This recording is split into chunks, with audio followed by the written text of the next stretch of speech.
Sa mga lumipas na taon ng paglalakad kong kasama ka, akala ko hawak ko pa ang mga kamay mo. At sa bawat desisyon na ginagawa ko, inakala na lahat ito ay galing sa'yo. Nagtuloy ako sa pag-aakalang kasama kita. Pero nang dumaan sa dilim, paglingon ko, ang layo mo na pala.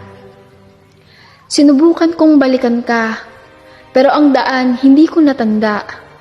Pinilit inalala ang lakbay na ginawa, ngunit kung saan ako nahiwalay sa'yo, hindi ko makita. Tumigil ako, sa takot na bawat lakad na gagawin ko, baka lalo lang ako mapalayo. Hinayaan na masanay sa dilim, pati ang paglipas ng oras at taon, hindi ko na napansin. Sabi ko baka wala na, at ang makabalik sa'yo ay parang imposible na. Ganito na lang talaga siguro.